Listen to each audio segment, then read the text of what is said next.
Je, umewahi kujiuliza, mambo mabaya yanapotokea, kweli yanaweza kuwa na heri ndani yake?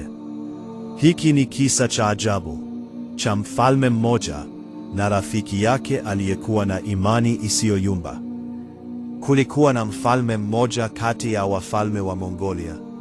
Mfalme huyu alikuwa na kila kitu: nguvu, mamlaka, utajiri. Lakini zaidi ya yote, alikuwa na rafiki wa dhati. Rafiki huyu alikuwa tofauti. Alikuwa mtu mwenye utulivu mkubwa wa moyo, na alikuwa na kauli moja aliyoirudia kila mara: laalla fil amri khairan. Huenda kuna heri katika jambo hili. Haijalishi hali ilikuwa ngumu kiasi gani, haijalishi ilikuwa ya huzuni au maumivu, kauli yake haikubadilika: laalla fi dhalika khairan. Huenda ndani yake kuna heri.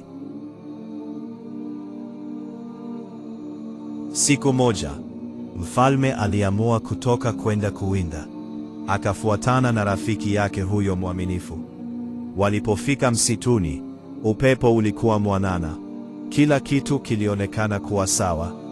Mfalme akachukua upinde wake, akaweka mshale, akalenga shabaha yake kwa umakini mkubwa. Lakini ghafla, kitu kisichotarajiwa kilitokea.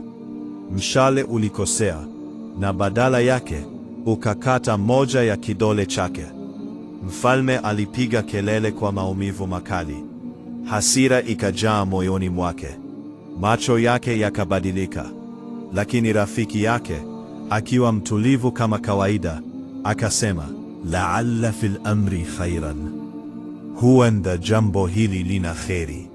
Maneno haya yalizidisha hasira ya mfalme.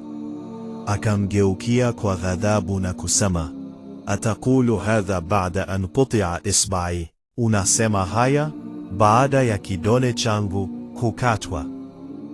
Mfungeni. Bila kusita, askari wakamkamata rafiki yule, wakampeleka gerezani. Lakini hata wakati huo hakubadilika. Kabla hajachukuliwa kabisa, akasema kwa utulivu, huenda kuna kheri katika kufungwa kwangu. Baada ya wiki chache, mfalme aliamua tena kwenda kuwinda.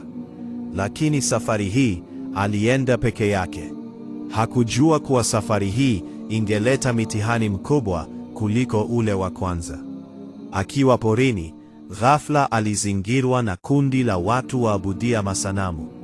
Wakamkamata bila huruma, wakamchukua kwa nguvu, wakisema wanataka kumtoa kafara kwa miungu yao. Mfalme akaingiwa na hofu kubwa. Kwa mara ya kwanza akahisi kifo kipo karibu sana. Lakini walipomfikisha mahali pa kafara, wakaanza kumchunguza. Wakaona kitu cha ajabu. Kidole chake kilikuwa kimekatika. Wakatazamana, kisha wakasema, huyu hafai kuwa kafara, mwachilieni. Na hapo ndipo mfalme akatambua ukweli mkubwa. Kidole kile kilichomuumiza sana ndicho kilichookoa maisha yake. Akarudi haraka sana kwenye kasri la kifalme, akiwa na aibu na majuto makubwa. Jambo la kwanza alilofanya, akaamuru rafiki yake aachiliwe gerezani.